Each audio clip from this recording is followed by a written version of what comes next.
Yo, Slap on a few.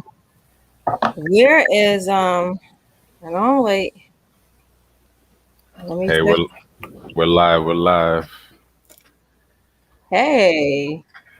Hey guys, welcome to Around the Roots. It's the first episode where we're gonna introduce ourselves and the MRCC staff. My name is Alberto Montalvo, but everybody knows me in the Boston area as Bird. I am a filmmaker of around 14 years, and I've done multiple projects from documentaries to music videos. Um, Basically anything you could think of when you think of, visuals and visual arts. I've been a part of it. Um, I am a consumer of cannabis for one. I am also a grower of both cannabis and vegetables. Um, and I just wanted to, go into how I came across MRCC. Um, Basically, in 2017, I was doing my film thing.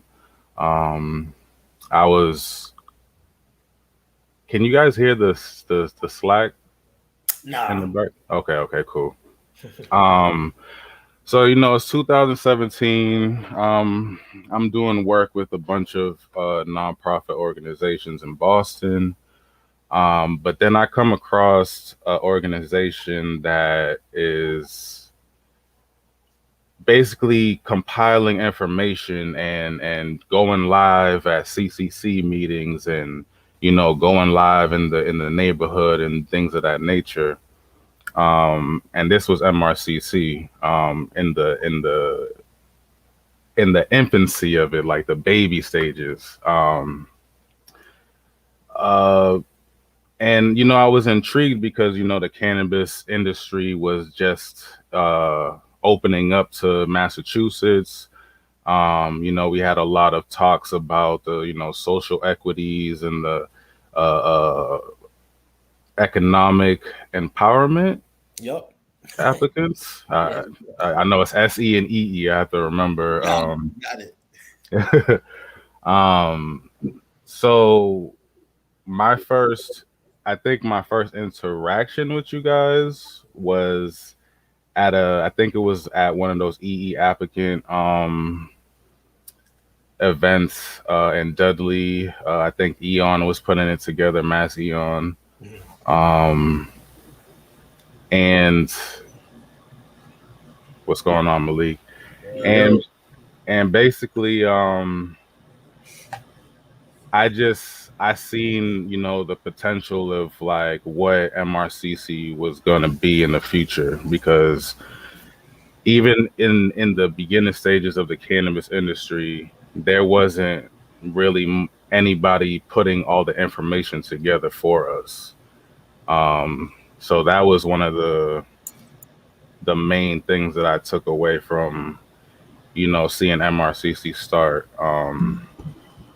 I actually have a funny story. I'm not gonna go into too much detail, but me and Kamani actually had like a little argument, not an argument, but like we was going back and forth. Definitely did. Um, I don't know exactly what the topic was, but Yeah. the thing that I respected the most about Kamani was that he didn't take that conversation and think of like me any different. Like he just, it was just a conversation. It was a build about, a certain topic. I'm used to people, not having any communication skills like that to be able to even have a conversation without any conflict after. So it was refreshing to have that type of conversation. So I know that there was good things going to happen with MRCC. Um, so fast forward, 2020, and I get, I think it's either a DM or a phone call from Saskia, and basically,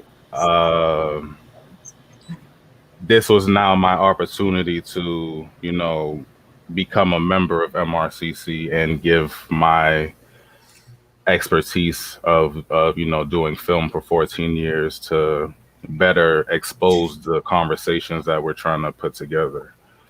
Um, so how I want to do this is I want basically let's start with Kamani, introduction of Kamani, because he is one of the founders of MRCC. Um, and just you can do just a brief breakdown of who you are, and for me personally, I just want to know like uh what made you start, what like because I know you're like one of a few that founded MRCC. What was your mindset at that time for wanting to start something like MRCC? Yeah, and I appreciate that, Bird. I do remember that interaction. I was like, yo, we didn't like each other for like 2 seconds. And then we were like, but we were still trying to build, which was always important. So Right. yeah, hi everyone. I'm so excited to be doing this. This is huge. So I got my start. I worked on the campaign. I worked on Yes on 4 back in 2016. So about like it's coming up in almost 5 years ago. Time flies. Yeah. And just I was hungry just to learn and understand the space. I'm still hungry just for knowledge. I love reading. I love just trying to understand the world around me and around our community as black people. So during that work, I just met other community activists and folks who either ran nonprofits or in the space around organizing and advocating and lobbying. And so essentially from that, I met Joey, one of our co-founders, um, doing that work. Right. Um, and so we were just plotting on like, what should we do after? Because it was looking, as it was approaching, it was going to pass. And even after, I remember the day after, because that was crazy. Trump won that day too. So Oh, wow. it was a crazy day. I remember it Yeah. all down. And I remember I had the biggest smile on my face because I was like, weed's legal. Like, and I was a part of it.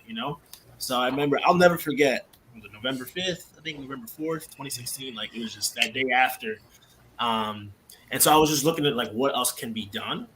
And long story short, just doing research, talking to people in other states.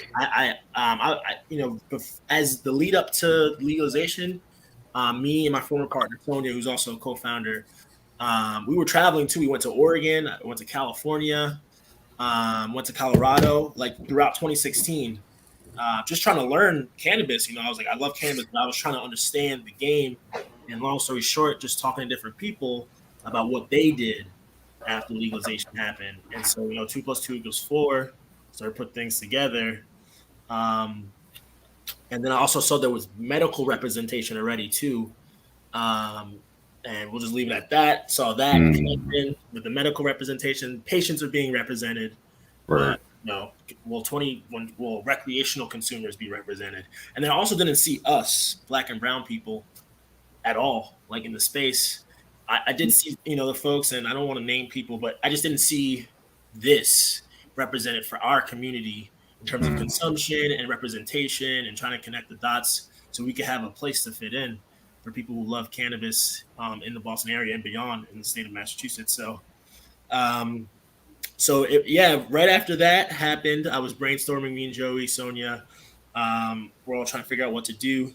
And then what happened was December 15th, 2016, the way it happened in Mass, you were allowed to grow. 21 up, you can grow.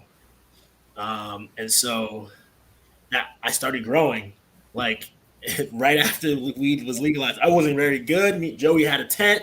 Right. 2+2=4. Like, that's just how I was like, oh, you got the tent, I got the crib. Like, let's make it happen, man. And then Joey was connected to people in the space too, because he was also just organizing, trying to figure out what was good.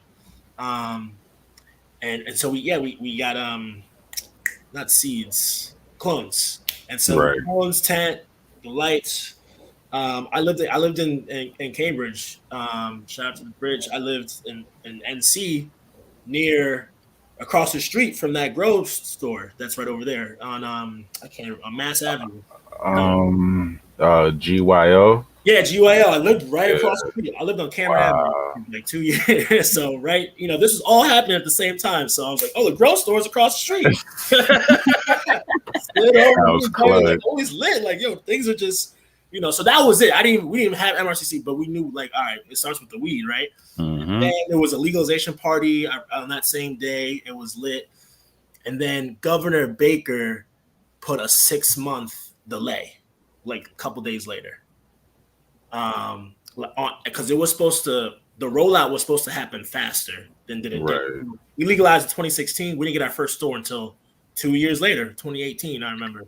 Mm-hmm. So it was supposed to be way earlier than that, at least sometime 2017, early 2018. But Baker, he put a no.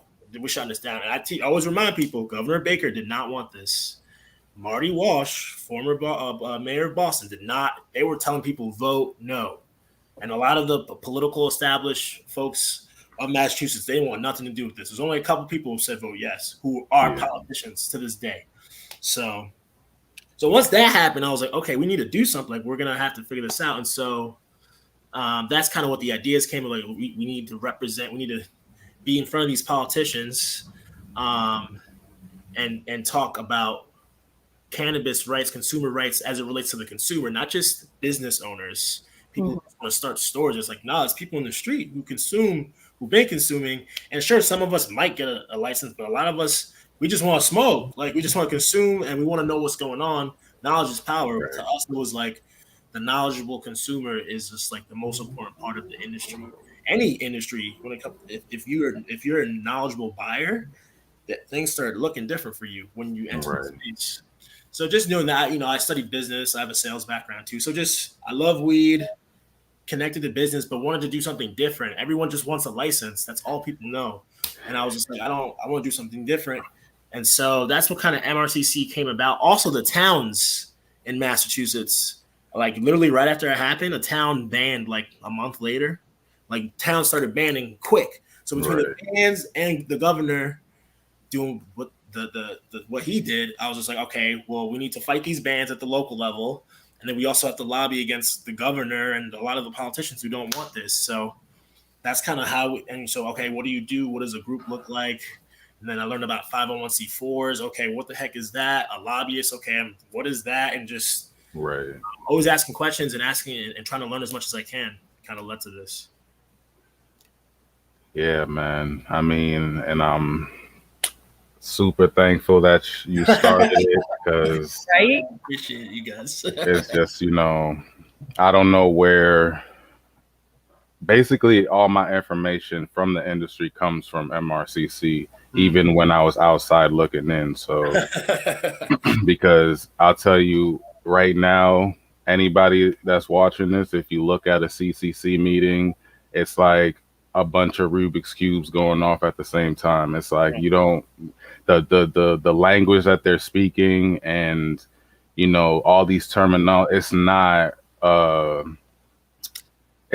accessible to us because we're not in the So definitely appreciate that. I want to get into Saskia's introduction. The person that put me on. Hey, everybody. What was you that's Joe, right, Bert? Hey, everybody. Sauce here, Saskia. And I work at MRCC as the lobbyist and trying to have as much fun as possible disrupting this majority white industry. And making space for people who care about consumers and care about the quality of the weed and care about communities. And I came into this, I'm a Cambridge resident, right? Shout out to Cambridge. And I came into this, I was a bike mechanic before coming on to MRCC. At the time, I was the only Black woman working at a bike shop in the whole state of Massachusetts. possibly New England. There's just not enough Black women becoming mechanics, bicycle mechanics. We're not being taught that field. And I was in my shop and I heard that the city of Cambridge was going to be having an ordinance to discuss legalization of cannabis. Like, it was on the headlines. And I just remember going to work and I was like riding my bike and I was like, I don't know who let them think that all this money was going to be running through my town without me having something to say about it. They got me bugged up like completely. So I literally, my bike shop is like literally across the street from the city annex, around the corner from City Hall. And I would just literally hop on my bike, ride 1 block over, lock up my bike, and then jump into a City Hall meeting. And maybe even a few minutes late to sign up to speak about the social equity ordinance. And that's when I saw like the whole show come in. And people who were not even Cambridge residents were coming into Cambridge to testify in support of social equity and what they believed what the social equity should be about. And so as a Cambridge resident, I had very strong feelings about what the ordinance should be. And so I testified. And some of the things that I testified in support of made it into the bill. But I literally, like, behind the scenes and when the show ends, I still had to set up meetings with my now Mayor Siddiqui, then councilor. Shout out to Mayor Siddiqui for becoming the first Muslim woman to become a mayor in the state of Massachusetts. And with Councilor Zondervan, and I worked with them line by line and was telling them why certain things they couldn't do because it would be illegal. We had another mayor that was fighting dirty, and she is not a mayor, a city councilor, and she was fighting dirty and sending like pamphlets out to every single Cambridge resident with the city seal on it to try to approve her plan. But her plan was right. Her plan was illegal, and it would have caused a federal investigation for a pay-to-play system. And so I really had to stress to our city councilors and to everybody else, do not vote for her plan. And thank goodness nobody that they failed to support her plan, because her plan would have ended up creating a federal investigation to the city of Cambridge. And it would have fallen like a lot of other towns across the state, a few other ones that are dealing with corruption issues now as a result. And so that's where I got my start. And then I met MRCC there. Joey was there and was testifying on behalf of social equity. And so I ended up getting like some shortcuts into the social equity program and understanding like the language and the legislation because I wasn't well versed at that time. I just knew we need to be prioritizing people who have been impacted by the war on drugs, because this has been going on for decades. Right. And so I actually, the way the city of Cambridge is set up and the way that they're going about it is just like, it just delays medical from being able to convert over. So when the time is up, they'll assess how many social equity applicants have come through the city of Cambridge, and then assess if there's still a need for that priority period and keep it going further. And so this is the only way to place a priority for social equity, because all of the medical dispensaries in the state of Massachusetts are owned by white wealthy men. None of them are like social equity startups. The medical industry was a early game for those who had money that came in to claim their land, to claim their space, and to claim their part in this industry. And so it's just a head start. And so there's no need for, and then the city of Cambridge was like sued, like based upon reverse racism by another medical dispensary, which they shall remain nameless because that's all they're worth. And so they ended up losing. But I'm really proud of my city, and that's where I got my start. And so when MRCC asked me to come on and to do the lobbyist role, actually, Sonia asked me to take her seat on the board at that time. And I felt really, really honored. And I felt at that time, and I still feel that MRCC is a special piece of history. of BIPOC history. We have Black people here. We have Joey, Asian. Sonia is an immigrant. There's just so much rich story and rich history here at MRCC that I felt really honored to be asked to take a seat on the board and to become a lobbyist here. And hopefully to keep the door open so that other people from the community can come in and really honor the roots of MRCC and like what got us up and started. And that's caring about the consumers and caring about our communities. So yeah, that's pretty much it, folks. Yeah, nice. Yeah, Saskia is very passionate about, making sure we get what we deserve out here. Yeah, man. Um, and learning that grow game now. Well, we can get into that another time. Yeah, you got to let them know you're also a grower, not just a consumer. That's right. That's right, people. Growing to consume, and really growing in my consumer. Coming on to MRCC, you see a lot of consumers abusing the plant, not using the plant. And so, even I myself, before coming on, was abusing the plant. And I've learned what my dose is, how I should be consuming.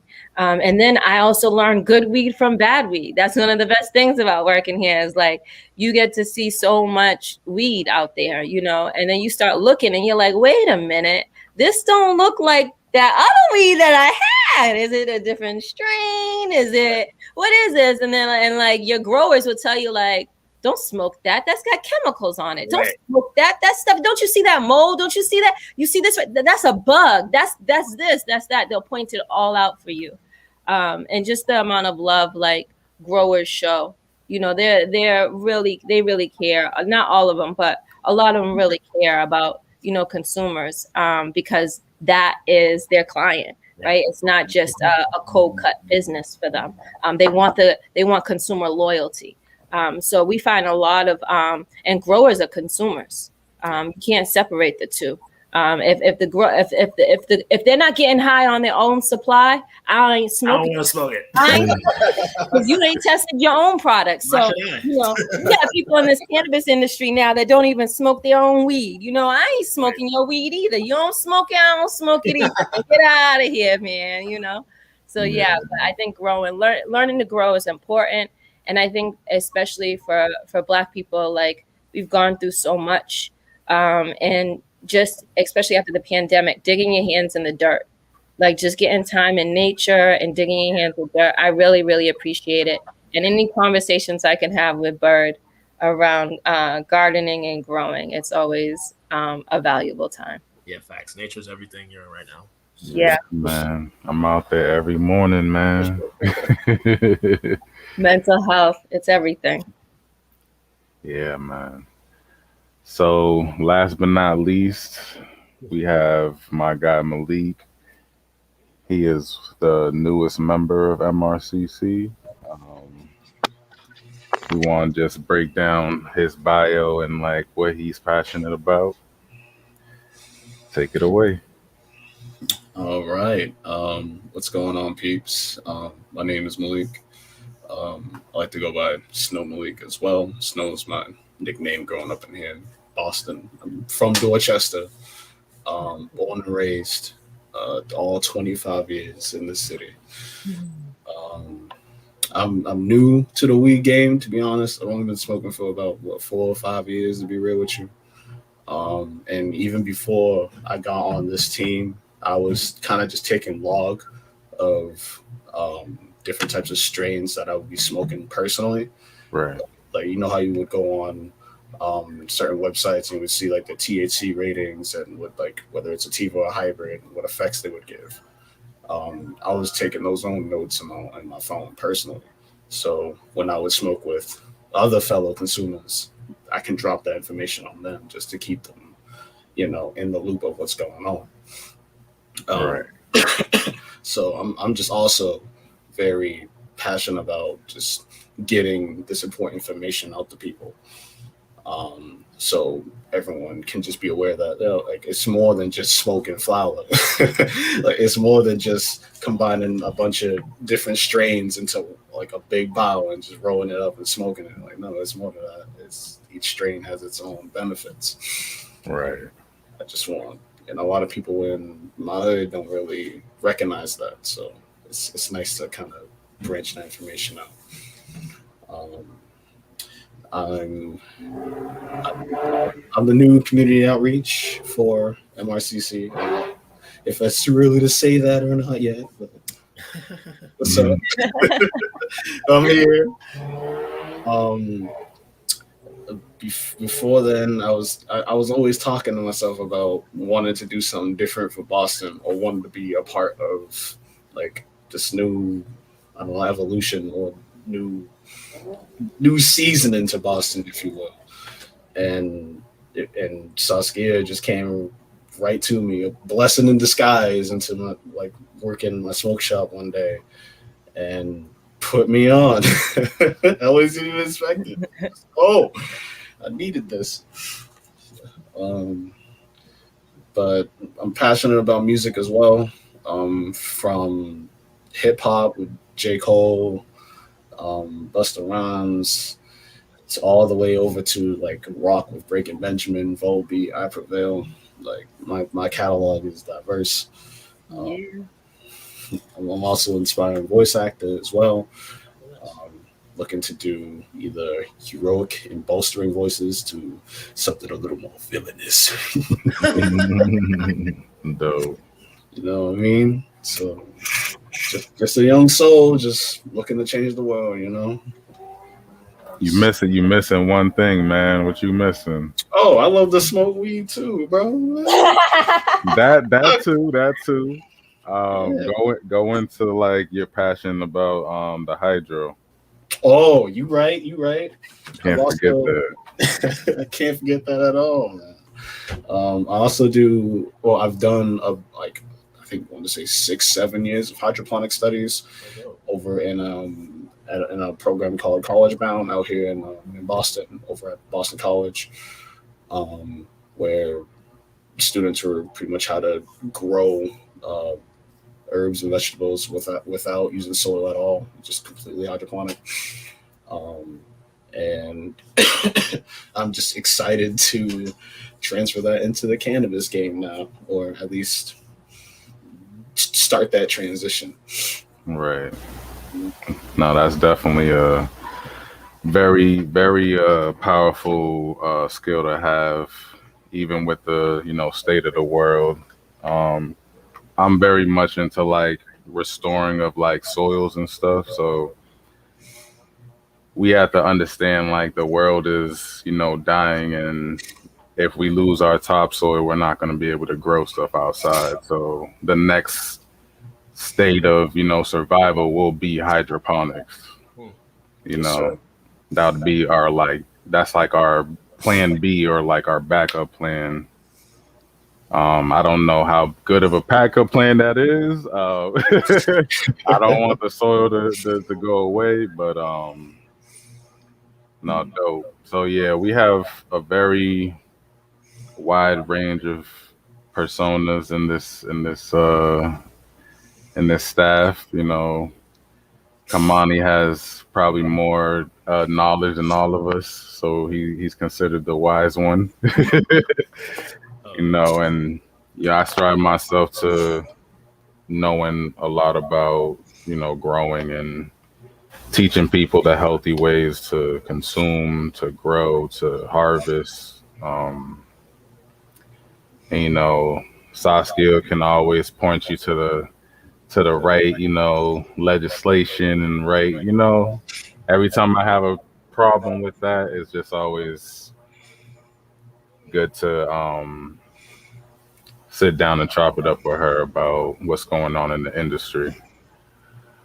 I think right now we can go. I think people need to figure out like what lobbying is. So can we go into like a brief, like just like a description of like what lobbying for cannabis is? In simple terms, I think it's just like showing up at the right time to make sure your voice is heard, and then coordinating if needed with others to do the same thing, Right. and strategizing about what you're going to say, and then vice versa, what other people might say who might not be fighting for your cause, what the politician who you're saying it to, what they might um, respond with, or what they'll take with that information, and then they might go to another politician. So it's pretty much hot. It's strategy, political strategy, if you will, but just making sure your voice is heard. I feel like showing up at the right place at the right time to say what should be said about specific policy or to that specific person, or etc. Right. Because for me, just looking at like how they pass laws and stuff like that, there's a lot of stuff that gets passed because there's Showing up. nobody showing up. We have all this, like, for example, I live off of Cummins Highway, and it's like we have all this new construction where it's just like a lot of bike lanes and like a lot of like spokes coming out the street now. And it's like a lot of people are complaining now, but it's like, y'all got that letter that said, there's going to be a community meeting at this time. If you want to have a say, you have to go to these meetings. And on the other side too, sometimes these meetings aren't in the right time frames. Like people have to go to work. Jobs. Like there's the people that usually show up are, retired people, or they're paid. Right. Or so it's like people have to understand like what MRCC does in that realm. It's like we're standing for you, basically.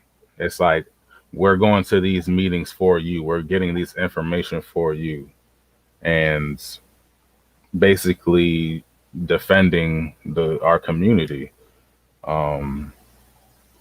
Because without somebody, I don't know how it really works in these meetings. If it needs more than one voice to, really stop a thing from happening, but I'm pretty sure. Go ahead. I didn't mean to cut you off. You go.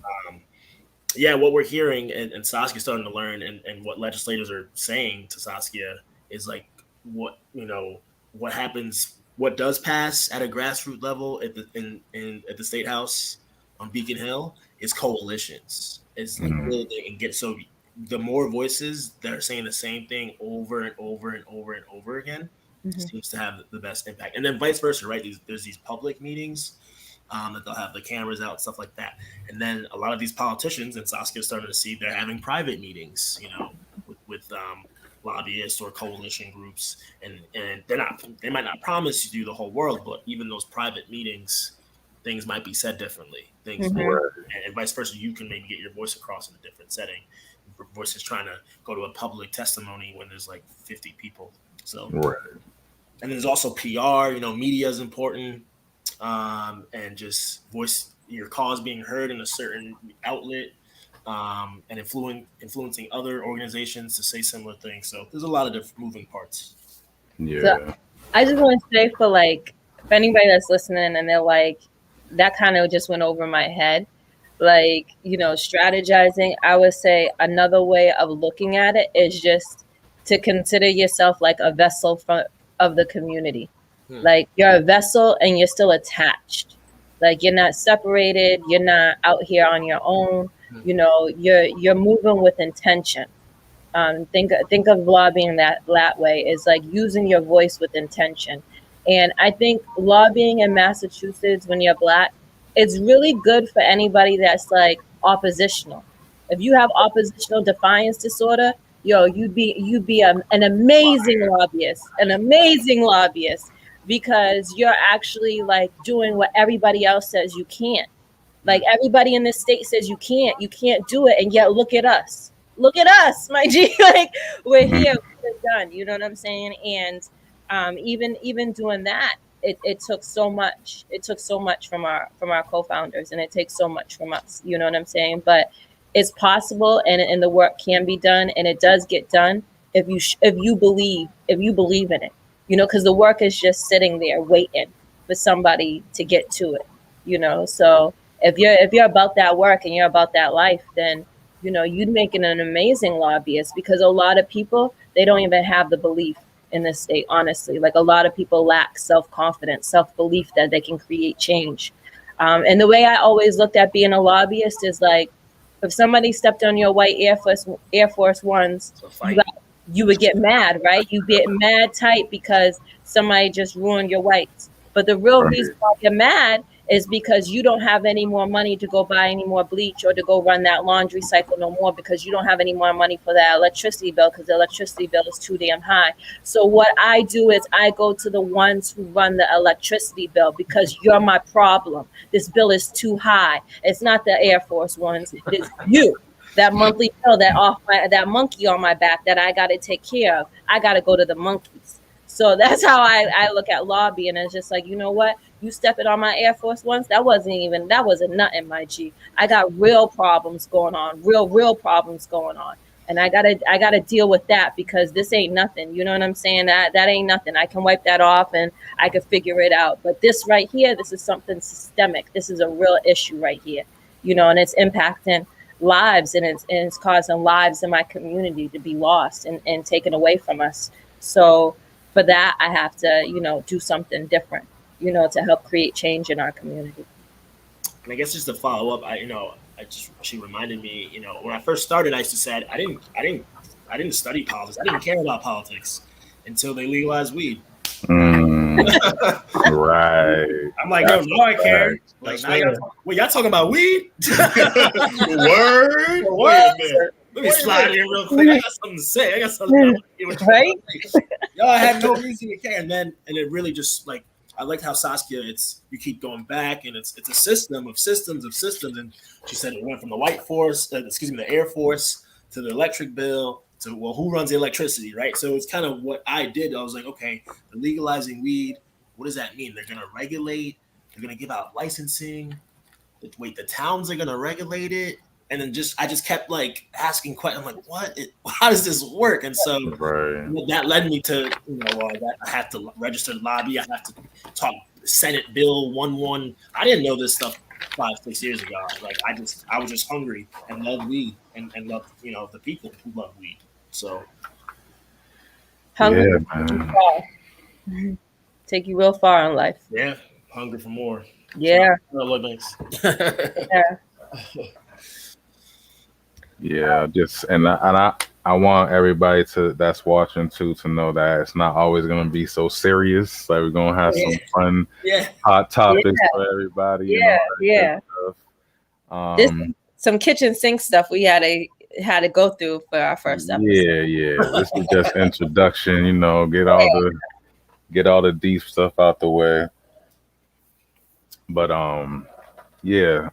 so basically, this podcast, you know, we're gonna definitely get into law and legislature,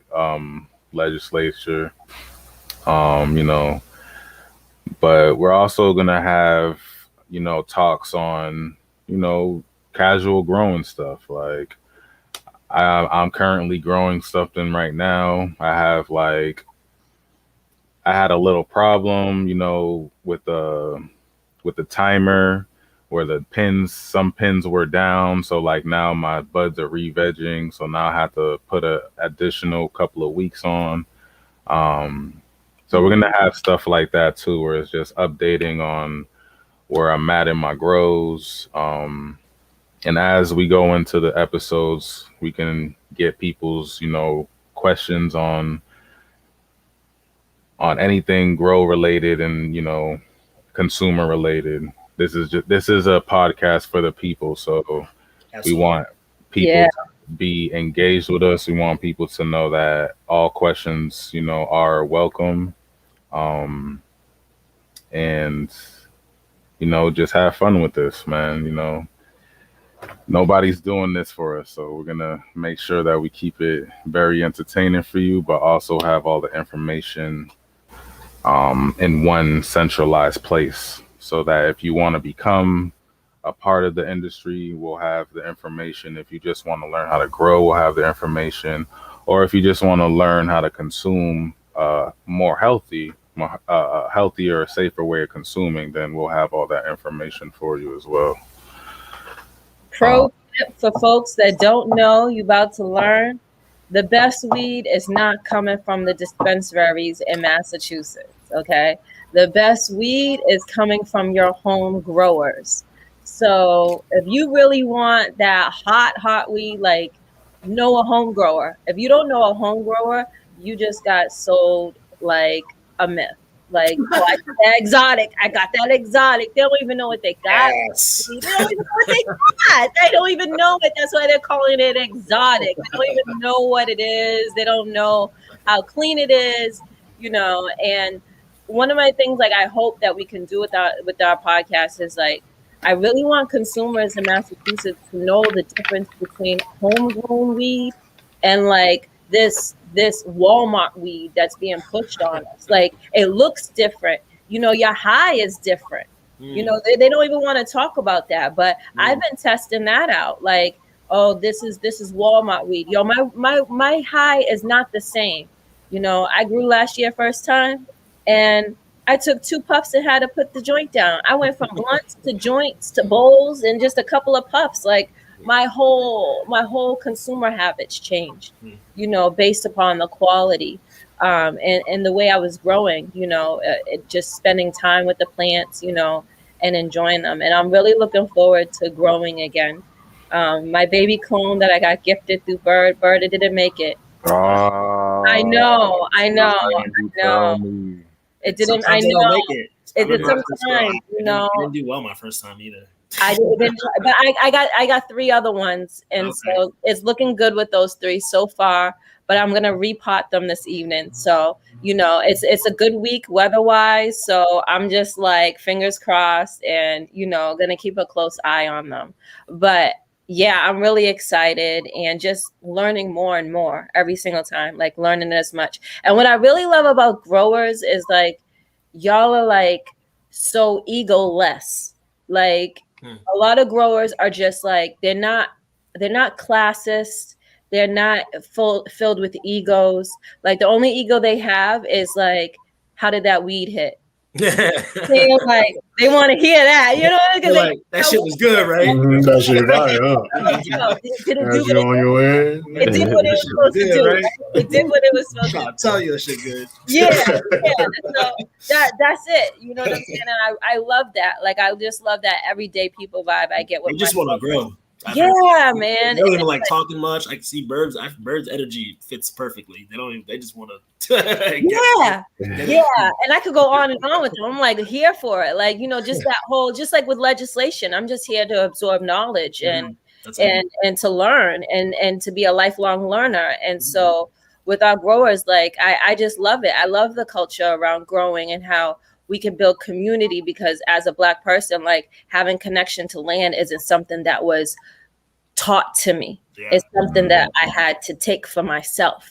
You know what I'm saying? And I had to declare for myself. That wasn't something normal up here up north for Black people to have a natural connection to land, and we have a divine right to land. That's not something that somebody taught me. That's something that I had to teach myself. So with my growers, like, there's a natural connection with land with them. And I just love the whole vibe and energy, because it's such an extension of the earth. You know, the earth is for everyone. And our growers, like, a lot of our growers, they replicate the energy that the earth gives them. It's just like, no, you can come get this too. You want to put that work in? You can come get this work, you know? I love that. I love that love. I think that's the most, I think that part is my favorite part, is that this is something that can't be, it can't be, you can't pretend to do this. Like, you have to put in the work. Like, plants do not play. They will get sad on you. They will die on you if you're just taking pictures for Instagram and you're not, you know, taking the time and proper care. Like, I've had grows that I can tell because I suffer from like chronic depression. I can tell when I was just like down bad by the way that I harvested the and the way how my plants look. I'm like, damn, my yields was very low this time. But like now I'm looking, I'm like, geez, I have just like fist of a bud now. It's just like they're just like healthy, and you know, because I paid attention to them, I focused on them. And it's like that part of it, like farming, gardening, growing, that's something that cannot be faked. It's not only for IG, like you really have to be a part of this. And there's a lot of people that want to do it, but time, dedication, you know, space. To Saskia's point about land, right? Yeah, home ownership. Like not a lot of people can even get their landlords to approve something like that. Mm-hmm. So, you know, for the people, yeah, we deal with a lot of. I still feel like there's still a lot of consumer issues that this state is infatuated with social equity, and it's at the expense of consumers, and consumers are just being abused left and right. There's so much consumer abuse going on, running rampant, you know, and it's really, really sad. Like we're supposed to champion on, and it's at our own expense. It's very suicidal, this industry is, you know what I'm saying? Because if you're not taking care of the consumer, you're not taking care of the plant, then what are you doing? You know, you can't say you're there for community when you can't even handle your business. I don't believe you, huh? Like, you got to try again, get your ducks in order. So I really, this industry is just like, it's a shit show. It really, really is.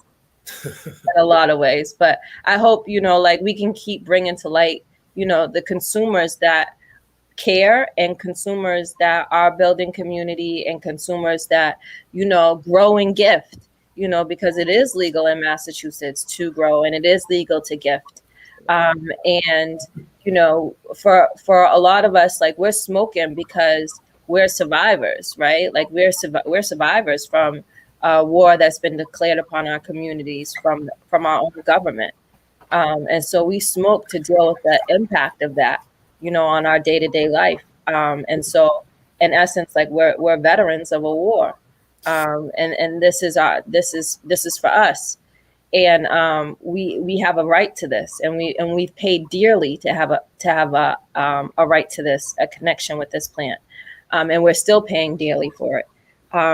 And I just feel like the more we can have space to tell our stories in our everyday life, you know, that's the truth of it. So I think if you come in and tune into MRCC, then, you know, the other podcast shows, they're going to cover the glitz and the glam and the glossiness of this industry, you know, but here, expect for it to be kept real. Like we're the opposite of that. You know what I'm saying? Like expect grunge, expect like realness, you know. We here to give you the nitty gritty. Yeah, you know what I'm saying? Ain't no BSing around here, you know, and really calling things out for what they are, you know, to help push change in our communities. I hope that's what, you know, what people can grasp from our podcast and what we're really passionate about.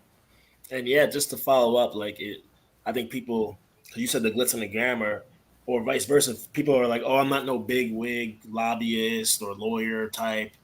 And I just think if you like weed and you want to learn, and learning about weed is cool and important, from there you could do different things. It doesn't have to be policy or organizing. I feel like, you know, if you're an accountant, you know, you could be a cannabis accountant. Like there's just so many ways that it's really bothersome sometimes how they're like, you got to get a license. Like that's the only way in. And it's just like, no, if you like weed, what else are you passionate about as well as weed? And you can hopefully bring that passion and complement cannabis with it. Yeah. So I mean, I'm passionate about riding my bike and smoking my weed. So folks, hit me up if y'all trying to ride. In fact, we got a 5K run, right? Shameless plug.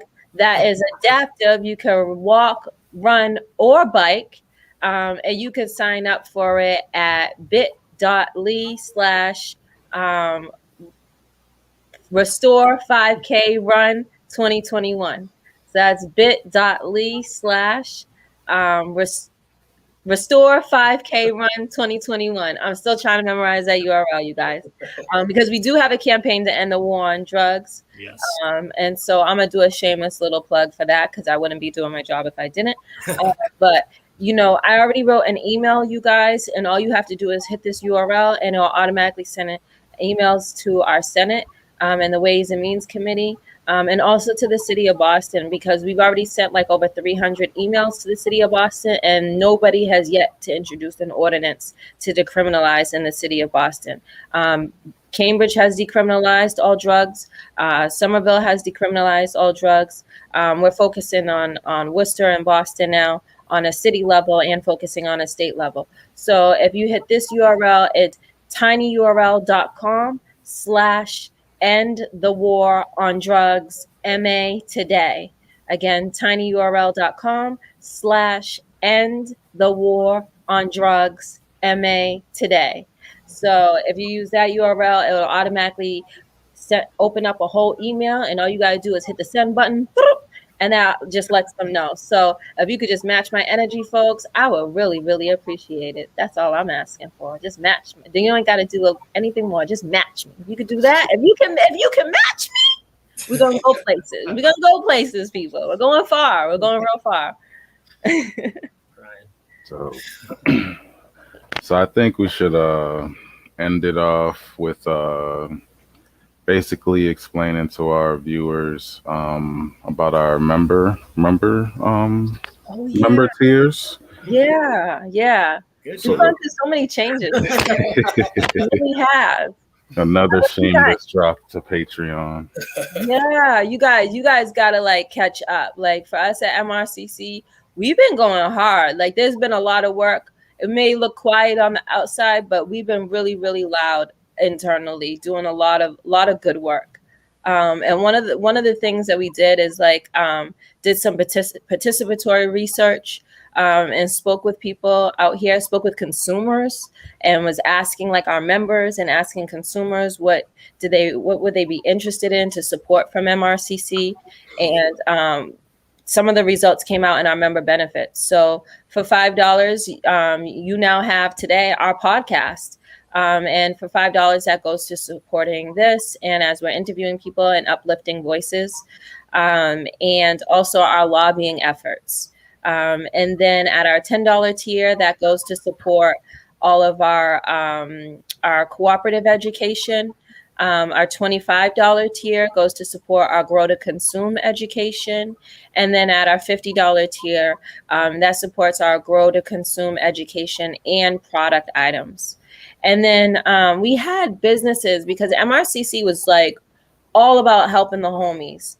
And so our homies have opened up, and we're like, homies, what happened to you? Like, what happened? You're selling ounces, and where'd you go? Like, where'd you go, homie? You was here at the front door when you needed assistance, and now the front doors have opened and you guys have disappeared. So we have something for the homies too, and that is our legacy tiers. And if you really move in them things, then you could put an ounce on it, and if you really top dog, you could put a pound on it.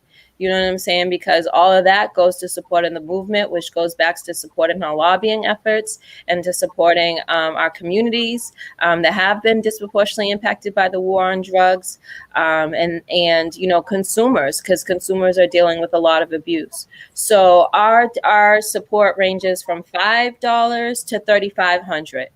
Wherever you're at, you can fit in. There's not a penny that's too small.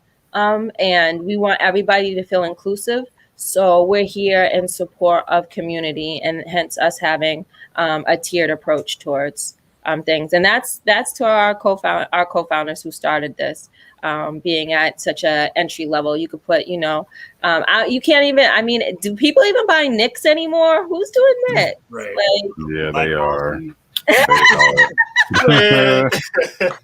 Don't hate on the Knick game. It's still alive and strong. Yeah, don't bring too much. Well, damn. On it. It's just a Knick. It's just a Knick. It's just a nick. That's My it. uncle showed me one of those the other day. I'm like, whoa. The baggy and everything. The 2003 baggy and everything.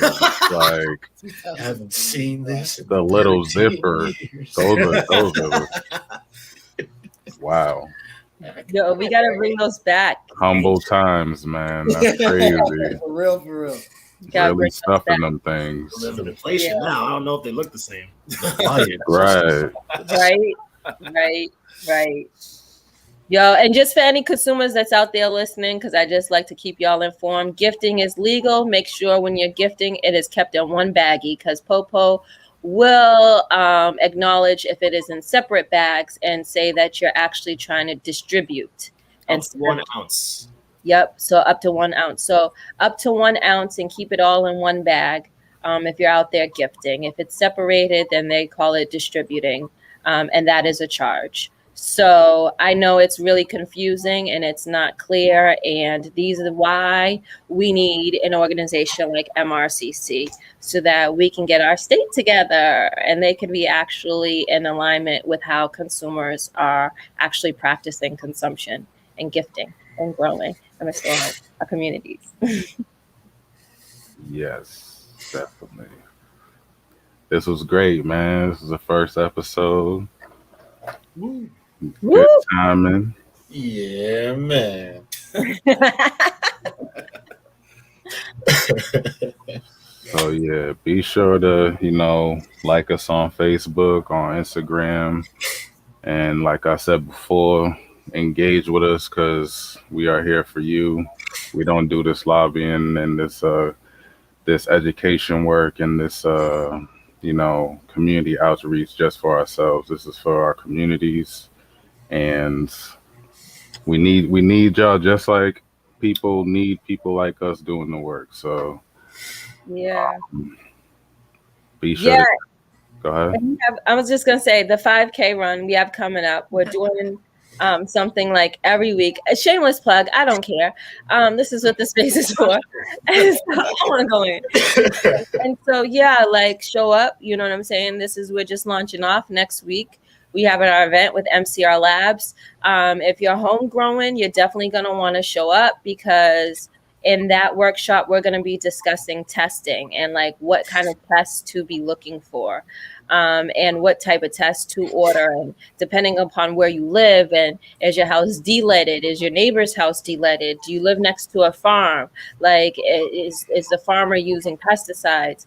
All these things impact. If you live in a house that's old, it may have like asbestos, and Massachusetts has houses that have old bones. All these things impact the growing of your cannabis.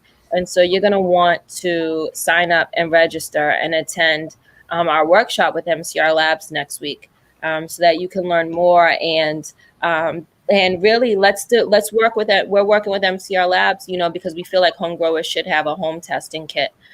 So please show up and learn. And we'll check you guys out there, and sign up for the 5K run. It is virtual. We're still in a pandemic. So we're going to keep that virtual. But we're going to have a lot of fun. And if you're a biker or runner, hit us up, light us up, let us know what's going on. And, we're definitely here, and we can link up, smoke sesh. We could roll, we could ride, we could run, and do a smoke sesh. We're here for it. So, thanks, guys. Awesome. Thank you guys. Thank you. Thank you. Thank you, everybody.